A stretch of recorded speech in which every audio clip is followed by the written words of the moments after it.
Yeah, see, people they really they don't get what I am. They think Bob Dobbs, was Secret Council 10, they think of the grid aspect of it.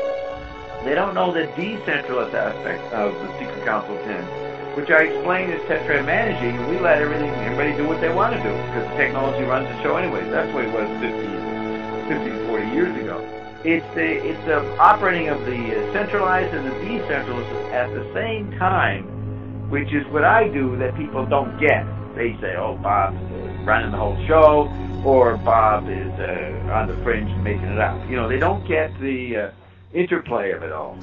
No. And that's the basic insight that Flynn gets. He says, I try to create something perfect, run everything, but I didn't realize I don't have to have it run it totally. So he got carried away on the grid aspect, the centralist control, and wanted to have that become automatic. And then he had to realize the decentralist, which is symbolized by ISO showing up, an unforeseen effect. Right. See? Mm-hmm. And our society's been saved by unforeseen effects over the last 50 years. To the degree that there was going to be a nuclear war, the unforeseen decentralist tactile effect of television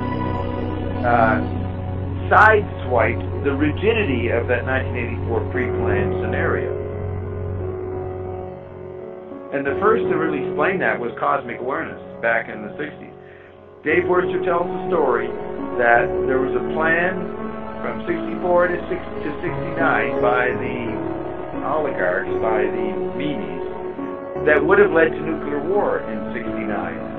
And what happened between 64 and 69, because the cosmic awareness people and other people around the world triggered off and activated what was called the Kahuna Ring, it threw that plan off so that it wasn't lockstep 64 to 69. And that nuclear war would have been maybe an unforeseen side effect by the Big Brother guys.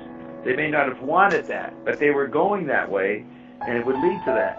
And so that's why in the middle of that, 67 Ra'i turned to essence, returned to essence, and then you had the polarity weekend, September 5th, 69, where the apex polarity flipped that.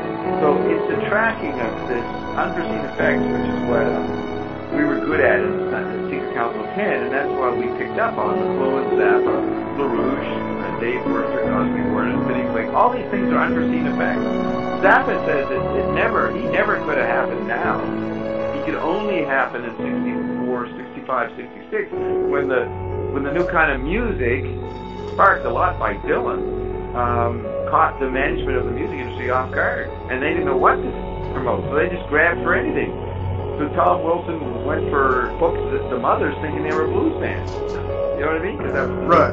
A lot of field effect. Well, it seems to happen a lot. Like whenever there was a new kind of movement in music, it seemed like they just kind of sign on. Yeah. Like like with punk rock too. Like they just signed on whatever. Yeah, that was a replay of that by the Android meme, you could say. Right. It was in the analog media where the decentralist surprise happened in the mid-'60s. And then the punks replayed that by their ethos was to knock all those countercultural values that the hippies in the mid-'60s represented. They just did the Android meme mirror reflection of it, mirror reversal. But it was programmed by Malcolm McDowell, right? And there was an opening there. But it was done by the Android meme, and that's why the Sex Pistols quit. They said, this is a joke. This ain't. They could see that they were still within a grid. They got depressed at the grid aspect. Right. The grid is there, but there's also the non-grid aspect that are happening. And definitely, Ion Doom is a non-grid surprise effect. This is bio-digital jazz, man.